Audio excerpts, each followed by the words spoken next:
battle fleet of the United States Navy, steaming through the South Pacific toward Japanese-held bases in the Solomon Islands. Beginning of a combined sea, land, and air offensive by General MacArthur. Scouting planes are sent aloft as the force comes within range of Japanese positions.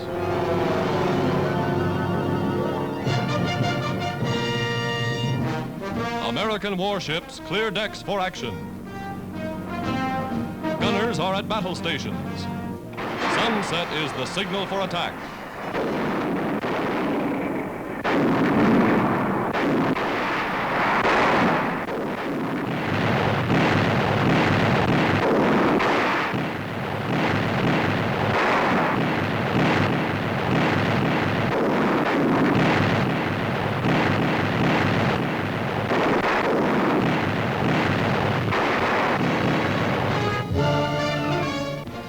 Finds the Navy's job well done.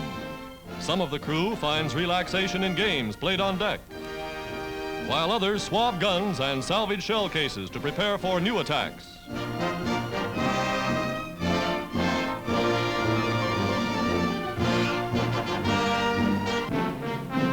Here, on an island typical of those on which American forces are fighting, Marines land supplies, munitions, oil drums, to establish air bases for further blows upon the Japs.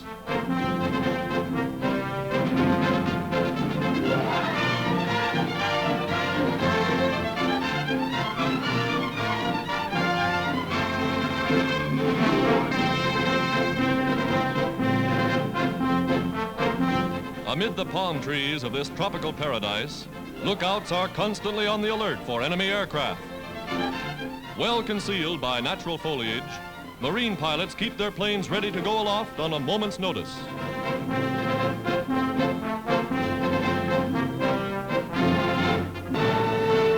Big guns command the beaches against attack from the sea.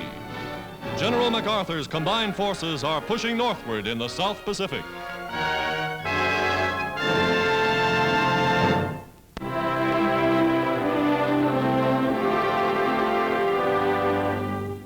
The Navy's first and only paratroop padre. In camp, he serves at the altar. And when the Marines go aloft, the padre goes with his men. A lieutenant commander, he volunteered and has completed the rigorous air training course like any enlisted man.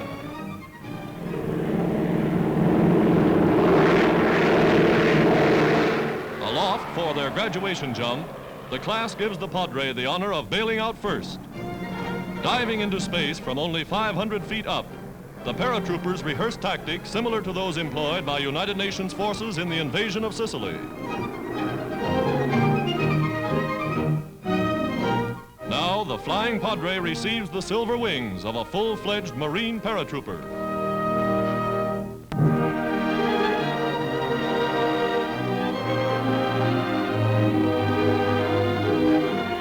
In Ottawa, Canada, Queen Wilhelmina of the Netherlands, with the little princesses Irene and Beatrix, attends the baptism of her third granddaughter, the 5-month-old infant of Princess Juliana and Prince Bernhard, the royal family of one of the United Nations.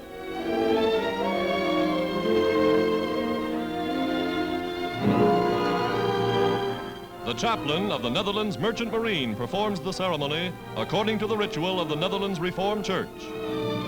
Canada's Governor General, in uniform, represents Britain's Queen Mary, one of the child's godparents.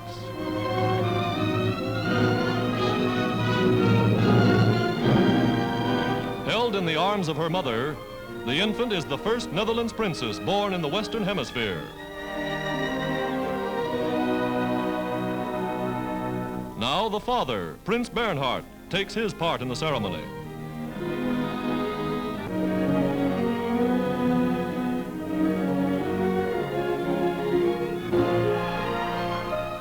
And the baby is christened Margriette Francesca, newest member of the House of Orange.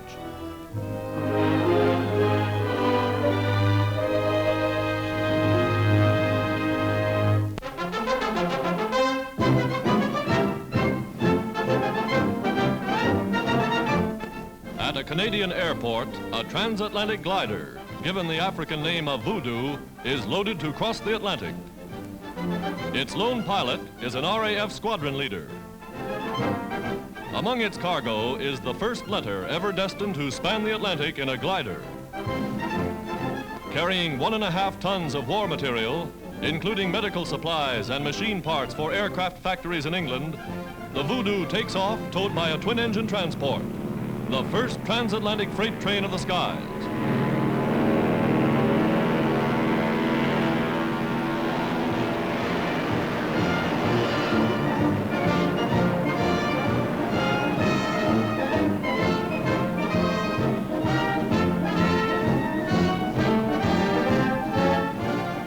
Hours later, transport and glider landed safely at a British airport. 3,500 miles, forerunner of a regular service of air trains that may span the Atlantic in days to come.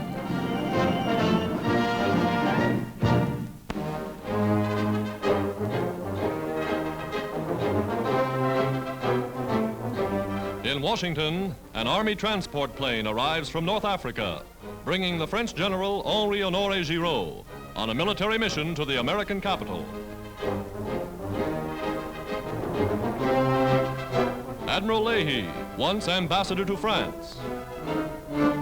General Marshall, United States Chief of Staff, and high-ranking officers of the United Nations welcome the leader, who, with General de Gaulle, heads the French Committee of National Liberation.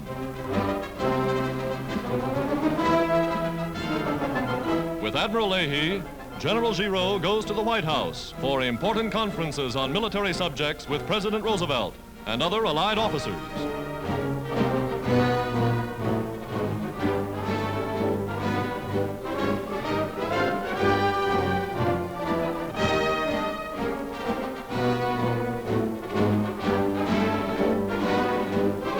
Here, General Giraud and President Roosevelt meet again, the first time since that now history-making conference at Casablanca.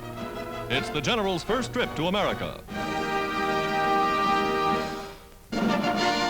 Touring historic shrines, General Giraud visits Mount Vernon, where he places a wreath upon the tomb of George Washington, America's first president.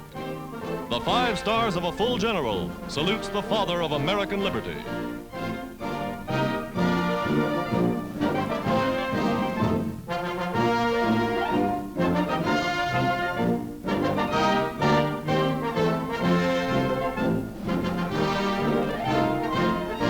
Arlington Cemetery, the General pays tribute to America's unknown soldier, a soldier who, as an ally of France, died in the last war upon the battlefields of France.